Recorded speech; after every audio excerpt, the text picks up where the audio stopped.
اس کی قیمت نہیں ہوتی، اس کی اہمیت نہیں ہوتی ہے۔ جناب رسول اللہ صلی اللہ علیہ وسلم کے زمانے میں ایک عورت جس کا نام تھا خنسا، کیا نام تھا؟ خنسا۔ یہ چھوٹا چھوٹا 11 سال کا، 12 سال کا، 8 سال کا، 9 سال کا، 4 بچہ تھا اس کا۔ کتنا؟ 4 بچہ، چھوٹا چھوٹا تھا۔ اماں آگے آگے جاتی تو بچہ پیچھے پیچھے۔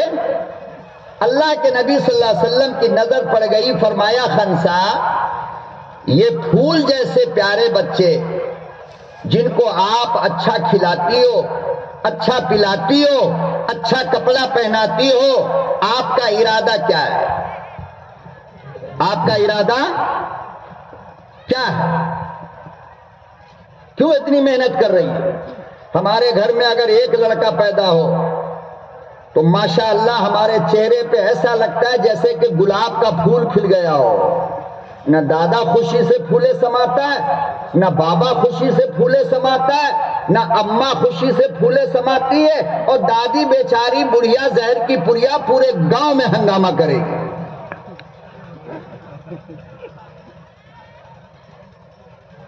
پوتا ہوا، کیا ہوا؟ پوتا۔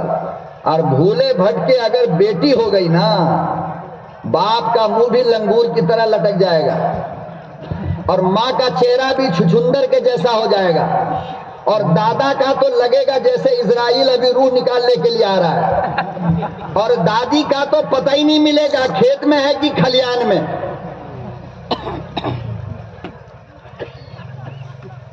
کیوں؟ اس لیے کہ مسلمانوں، تم نے بیٹیوں کا جینا حرام کر دیا، اور تم نے اپنے بیٹوں کو بیل گورو کی طرح بازار میں بیچنا شروع کر دیا۔ اس لیے آج بیٹے کی قیمت ہے مگر بیٹی کی قیمت نہیں۔ بے شک بے شک بے شک۔ بیٹے کی قیمت ہے اور بیٹی کی قیمت نہیں۔ اب ہمارے گھر میں لڑکا پیدا ہوگا، ہم سے کوئی پوچھے گا مولانا آپ کے گھر میں بیٹا ہوا کیا کرو گے؟ کہا نمبر 1 پڑھائیں گے، لکھائیں گے، ڈاکٹر بنائیں گے، انجینئر بنائیں گے، اور کچھ نہیں تو بنگلور میں زری کا کارخانہ کر کے دے دیں گے، اور کچھ نہیں تو جرکن کی فیکٹری ڈال کر دے دیں گے۔ اچھا جوان ہوگا تو پھر کیا کرو گے؟ پھر سوچیں گے۔ یہ پاگل ہے یا نہیں؟ کیا کہہ رہا ہے؟ سوچیں گے۔ کیا سوچو گے؟ کہا شادی بیاہ کہاں کرو گے؟ کہا جہاں سے موٹا مال آئے گا۔ لاکھ نہیں، اگر کوئی کام نہیں کر رہا بیٹا تو 1,00,000 روپیہ، اگر مکینک ہے تو 2,00,000 روپیہ، اگر دلی بمبئی میں کام کرتا ہے تو 4,00,000 روپیہ، اگر اپنی فیکٹری اور اپنی کمپنی ہے تب تو پوچھو مت کتنا روپیہ چاہیے۔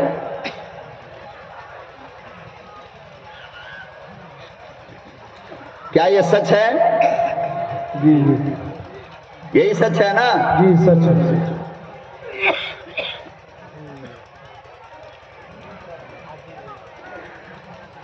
یاد رکھو، بیٹوں کے سوداگروں اور بازار میں اپنے بیٹوں کے دام لگانے والوں، کل قیامت کے دن اللہ تمہارا گریبان پکڑ کے تم سے پوچھے گا یہ بیٹا تیرا تھا یا میرا تھا؟ بے شک بے شک۔ یہ بیٹا تیرا تھا یا میرا تھا؟ پھر ہم کیا کہیں گے؟ اللہ میاں تھا تو آپ کا مگر کام ہمارے آ رہا تھا۔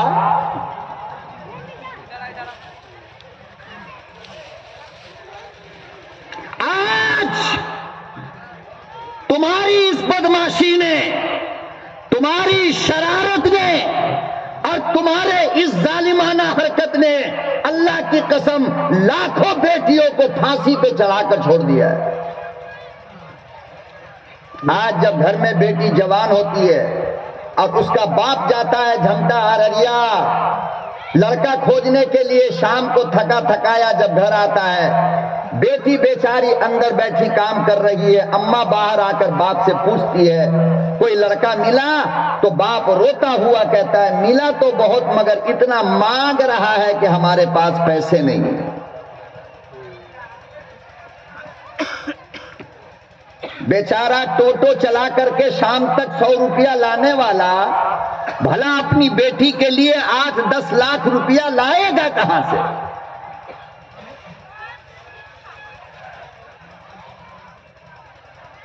اللہ اکبر و کبیرہ، باپ رونے لگا، ماں رونے لگی۔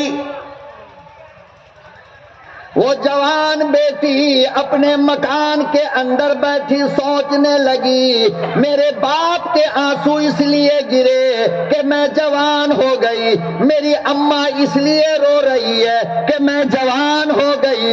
اللہ اکبر، ارادہ بدلا اور پھر فیصلہ یہ کر بیٹھتی ہے رات کی تنہائی میں جب دنیا سو جاتی ہے وہ پھانسی لگا کر لٹک جاتی ہے، اللہ پاک قیامت کے میدان میں اسی بیٹی کو بلا کر فرمائے گا اذا الموءودۃ سئلت، او قتل ہونے والی بتا تجھے کیوں قتل کیا گیا؟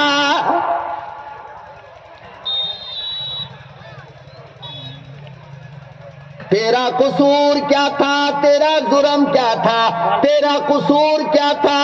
وہ بیٹی کہے گی میرا قصور بس یہ تھا کہ میں بیٹی پیدا کیوں ہوئی۔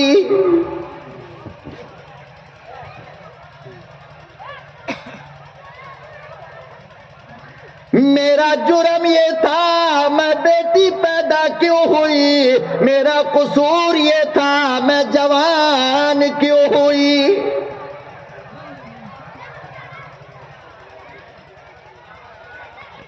لوگوں رحم کھاؤ،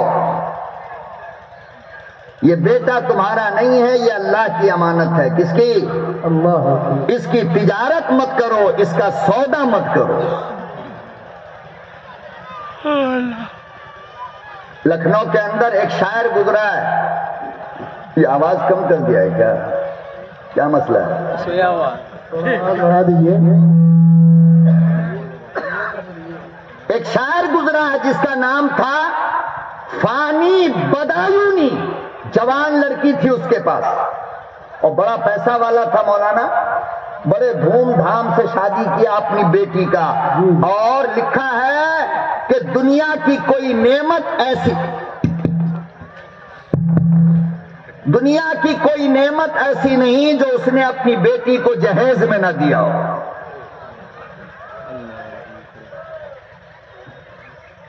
ہر چیز دیا، گاڑی، گھوڑا، یہاں تک کہ ہاتھی بھی دیا اس نے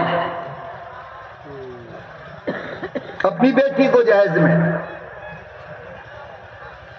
اور جب بیٹی کو رخصت کرنے لگا نا تو آہستہ سے بیٹی کے کان میں آ کر کے کہا باپ نے، وہ فانی بدایونی نے آہستہ سے اپنے بیٹی کے کان میں آ کر کے کہا کہ بیٹی جب تم لوٹ کر آؤ گی تو بابا کا یہ اپنا گھر نہیں ہوگا بلکہ کرائے کا مکان ہوگا۔ کیا ہوگا؟ کرائے کا مکان۔ بابا کیوں؟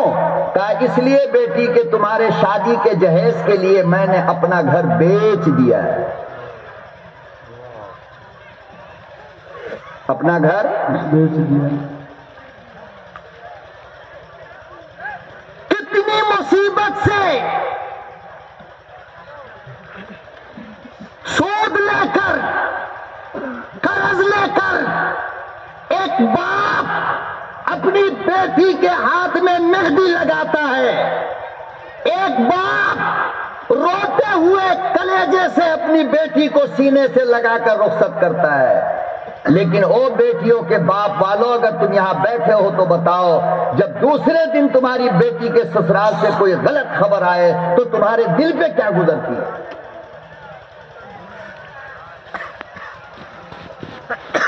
کب شرم آئے گی تمہیں؟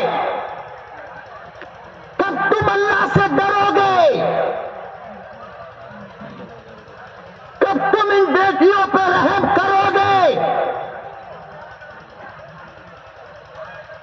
غربت کی بنیاد پر آج 15 نہیں 25 سال کی لڑکیاں کماری بیٹھی ہے، کوئی شادی کرنے والا نہیں، اس لیے کہ قصور اس کا یہ ہے کہ یہ غریب کی بیٹی ہے۔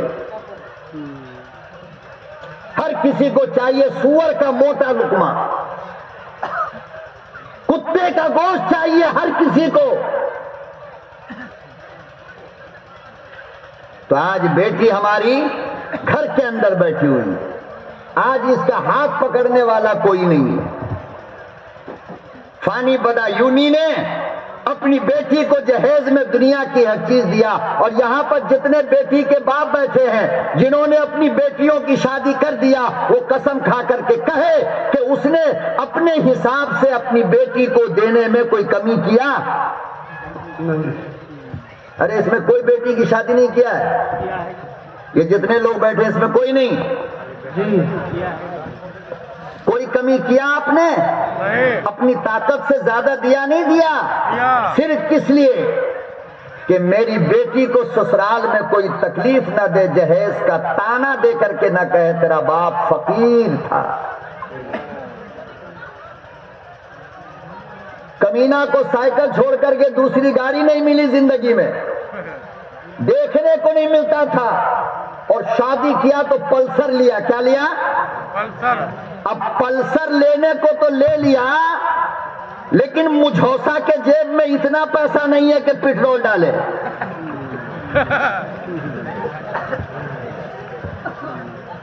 فقیر کا بچہ تھا نا، لینے کو تو لے لیا ہاتھی، مگر باندھے کہاں جا کر کے؟ مکان تو ہے ہی نہیں۔ اب پلسر میں جب پیٹرول ختم، اچھا اس بے وقوف کو یہ بھی نہیں معلوم تھا، بولنے کو تو بول دیا بیٹی والے کو پلسر لیں گے۔ کیا لیں گے؟ اور یہ معلوم نہیں تھا کہ پلسر 25 کا میلیج دیتی ہے، اور پیٹرول کی قیمت 110 روپیہ ہے۔ تو لینے کو تو لے لیا، جب پیٹرول ختم ہو گیا تو گھر آ کر کے بیوی کو کہے گا یہ لے اپنے گاڑی کی چابی۔ ارے ہم کیا کریں؟ کہ تیرے باپ نے گاڑی دیا ہے کہ چولہا دیا ہے؟ لکڑی ڈال ڈال کے مر رہا ہوں، روٹی بن ہی نہیں رہی۔ ارے ایسی کوئی گاڑی ہوتی ہے؟ اب بیچاری بیٹی ڈر ڈر کے کہتی ہے آپ ہی بولے تھے نا پلسر دینے کے لیے۔ کہا کہ ٹھیک ہے دے دیا، پلسر تو دیا تیرے باپ نے، مگر پیٹرول کا پیسہ کہاں دیا؟ جلدی کل صبح جا کر کے پیٹرول کا پیسہ لے کر کے آ۔ اب اگر وہ اتنا کہہ دے کہ میرا باپ غریب تھا، قرض کر کے آپ کو پلسر دیا ہے، پھر ساس بھی مارے گی، سسر بھی بیوقوف مارے گا، اور شوہر ظالم بھی مارے گا، یہاں تک کہ موت کے منہ میں ڈال دے گا۔ یہ قصور ہے بیٹی کا۔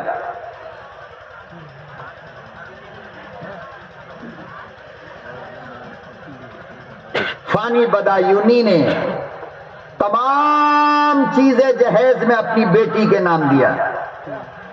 ایک گلے کا ہار جو جہیز کے لسٹ میں تھا، فانی بدایونی بھول گئے، گھر میں رکھا تھا لیکن دینا بھول گئے۔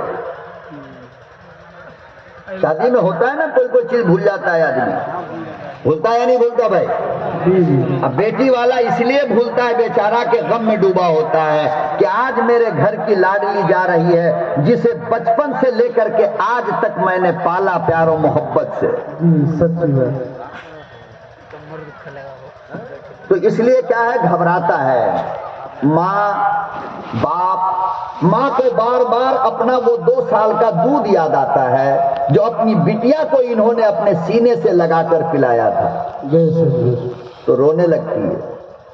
باپ کو ہمیشہ وہ منظر یاد آتا ہے کہ جب ہم کھیت سے تھک تھکا کر کے آتے تھے تو یہی بیٹی ٹھنڈا پانی کا گلاس لے کر گیٹ پہ کھڑی رہتی تھی، ابا تھک گئے ہوں گے پانی پی لیجئے، کل سے کون پوچھے گی؟ تو باپ بیچارہ رونے میں لگا ہے، ماں بیچاری رونے میں لگی ہے، تو کوئی سامان چھوٹ جاتا ہے۔ ایسا ہوتا نہیں ہوتا؟ جی ہوتا ہے نا؟ ہاں۔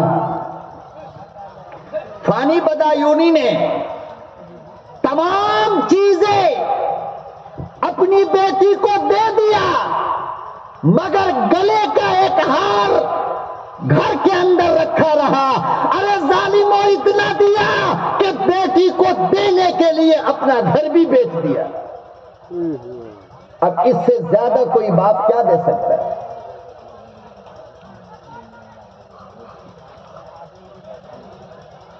دلہن گئی، شب زفاف، شادی کی پہلی رات، شادی کی پہلی رات. آپ سب جانتے ہو نا تو بھائی کیوں سر مچایا جا رہا تھا بھائی؟ اسی لیے میں نے کہا تھا کہ ان کو اٹھا کے بیٹھاؤ پہلے. یہ مانے نہیں، سنے نہیں لو. دیکھو پھر سو گیا. یہ کون سویا ہوا؟ دیکھیے اس کو اٹھائیے. بیٹھ جاؤ بیٹھ جاؤ. بھائی میں ابھی تقریر شروع نہیں کیا ہوں، آپ لوگ پریشان نہ ہو. 1 گھنٹے کے بعد تقریر شروع ہوگی. ابھی تو آپ کو میں سمجھا رہا ہوں صرف.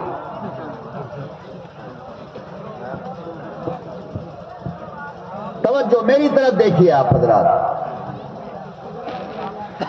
شادی کی پہلی رات سب جانتے ہیں نا؟ سب جانتے ہو نا شادی کی پہلی رات کیا ہے؟ جانتے ہو نا؟ سہاگ رات کہتے ہیں اسے.